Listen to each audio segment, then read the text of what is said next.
Business Essentials Podcast. Unlock your career. Learn to speak business English like a pro. All right, everyone. Pop quiz. Your prospect just said, "That's too expensive." Do you A. Panic and slash your price, B. Sweat nervously and mumble about value, or C. Realize they just handed you a golden opportunity? If you picked C, buckle up, because today's episode is about to blow your mind. I'm Marcus, and I'm ridiculously excited to have Sarah here, revealing the business English phrases that turn objections into closed deals. Sarah, absolute legend for joining me. Why do salespeople completely mishandle price objections?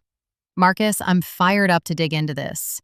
Here's the thing. Research from analyzing over 1 million sales calls shows that 77% of price objections aren't actually about price at all.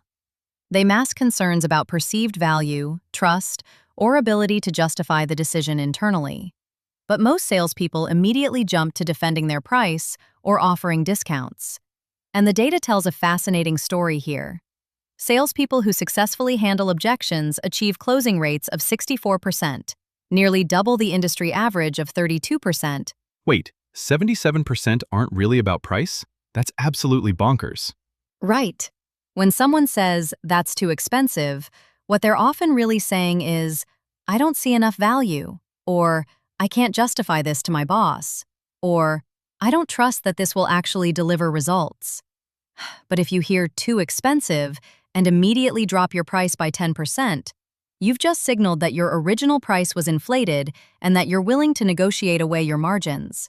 Wow. So what's actually happening in the buyer's brain when they raise a price objection? Okay, so there's this psychological principle called loss aversion. Research by Nobel Prize-winning economists Kahneman and Tversky shows that the pain of losing money is about twice as powerful as the pleasure of gaining equivalent value. So when a prospect hears your price, let's say 50,000 euros, they're not thinking about the benefits they'll gain. They're thinking about the money they're losing. Their brain anchors on the loss, not the opportunity. So basically, they're focused on what they're giving up, not what they're getting? Precisely. And this creates a psychological bias toward inaction. The perceived risk of wasting money outweighs the promised benefits, even when the ROI is crystal clear on paper. When prospects say, "too expensive," they're often unconsciously saying, "The pain of this commitment exceeds my confidence in the positive outcome." For our listeners learning English, what does loss aversion actually mean? Great question. Loss aversion is the tendency for people to feel losses more intensely than gains of the same amount. If you lose 100 euros, that pain feels about twice as strong as the pleasure you'd get from gaining 100 euros. In business, we see loss aversion in pricing decisions, investment choices, any situation where people are afraid of making a bad decision. Got it. So let's drill down into what most people get wrong. What's the biggest mistake you see? Oh, immediately offering discounts without understanding the real objection. This is brutal. Imagine a prospect says, "That's too expensive," and the salesperson immediately responds with, "I can bring it down to this lower price," or "We have a discount option available." And that backfires? Completely, because you've just signaled 3 terrible things. First, your original price was inflated. Second, you're willing to negotiate any margin away. Third, raising price objections yields rewards, so future prospects will anchor lower automatically. And here's the data.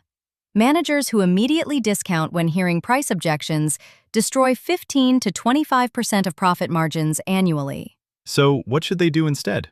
Pause for 3 to 5 seconds. That silence is powerful. Then ask, "Can you help me understand what you were expecting to invest and what you're comparing it to?"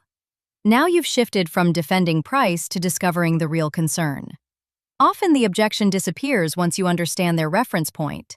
That's a good phrase, reference point. How would you use that in a real meeting? You'd use reference point when talking about the baseline someone is comparing against. Like, "What's your reference point for pricing in this category?" Or, "We need to understand their reference point before we can address the objection." It's about understanding what they're mentally anchoring to. A competitor's price, a previous purchase, or an internal assumption. Perfect. So native speakers would say reference point, not comparison number? That's right.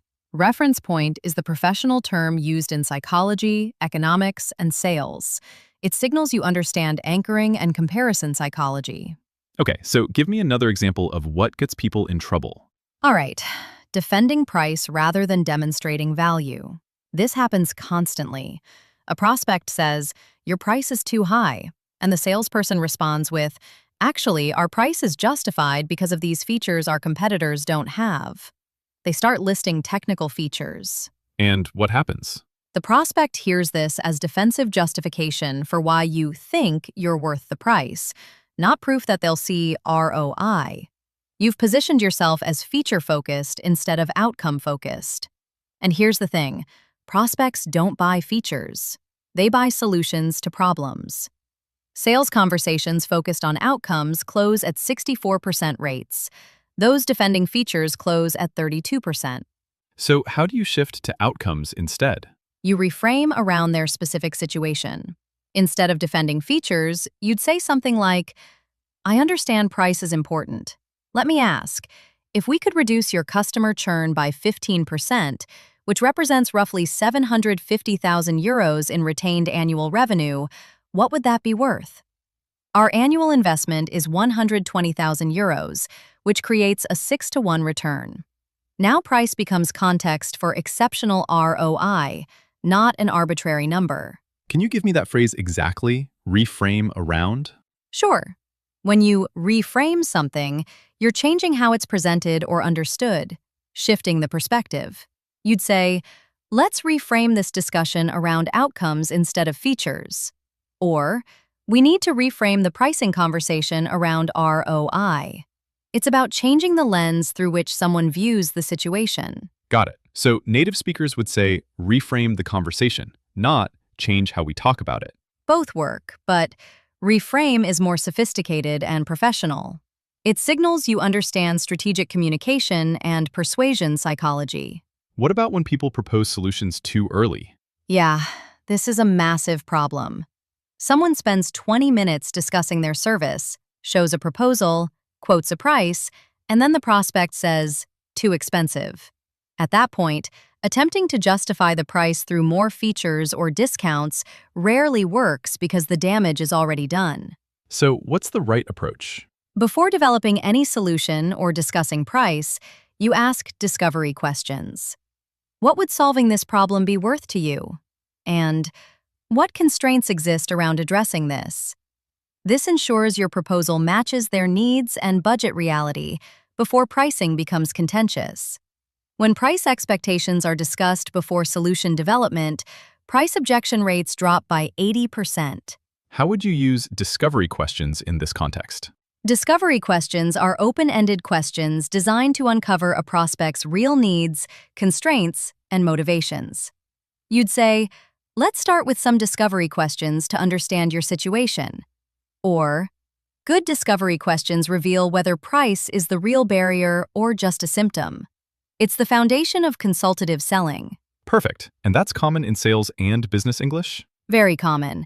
It's standard terminology in sales training, B2B selling, and consultative approaches. Walk me through the framework. How do I actually handle "that's too expensive"? All right. I call this the progressive value discovery framework. It's got 4 phases. Phase 1 is situation and problem clarification. Most price objections stem from incomplete understanding of the prospect's specific pain points. You start with situation questions. Walk me through your current situation. What's working well and where are you experiencing friction? So you're not talking about solutions yet. Not at all. You're just understanding their world.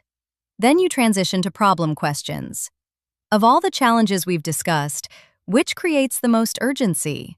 You're building shared understanding of the problem before ever mentioning solutions or price. What's phase 2? Phase 2 is value quantification and ROI contextualization. Once they acknowledge a problem worth solving, you help them calculate what it's actually costing them now. You'd say, "You mentioned losing 2 major accounts. What's the revenue impact?" Then you project the future state. If we implement this solution, you typically recover X hours and prevent Y revenue loss. So you're doing the math for them? Yes, you're making the ROI concrete and specific to their situation. When you can demonstrate that a €50,000 investment yields €200,000 in returns, price becomes context for exceptional value, not an objection point. What's phase 3? Phase 3 is solution design and stakeholder alignment. Here's the thing. Price objections often mask internal stakeholder concerns.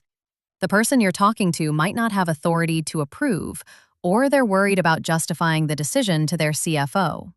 So you ask, who else will be involved in this decision, and what are their primary concerns? Then you provide internal defense tools, ROI summaries, case studies, testimonials that help them sell it internally. That's a good phrase, internal defense tools. What does that mean? Internal defense tools are materials and evidence that help your prospect justify the decision to their own stakeholders, the people inside their organization who need convincing. You'd say, I'll create internal defense tools for your CFO presentation. Or, case studies work as internal defense tools when you're selling upward. It's about equipping your champion to advocate for you when you're not in the room. Perfect. So it's about helping them sell internally. Yes, you're recognizing that your prospect often isn't the final decision maker. They need ammunition to convince others.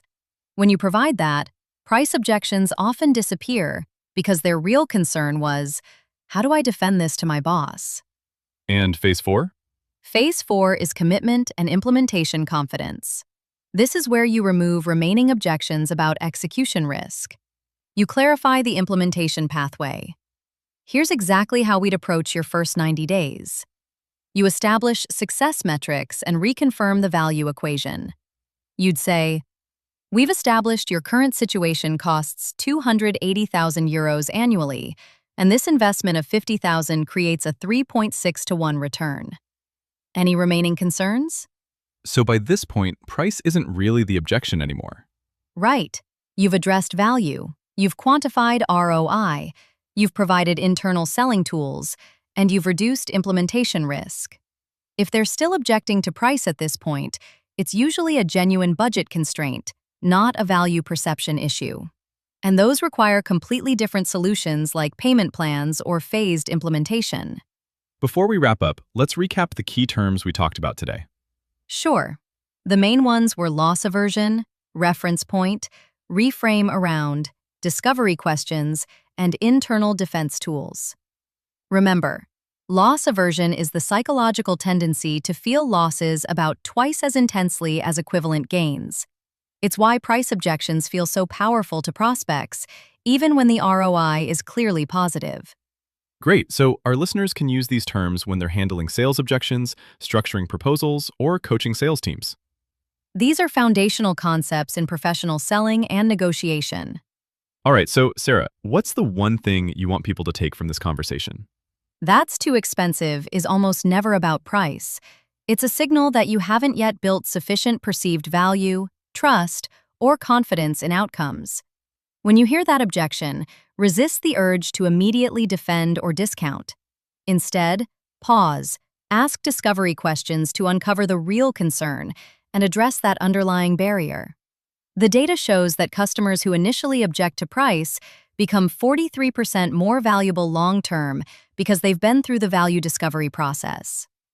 All right, before we let you escape into the wild, brace yourself for this one.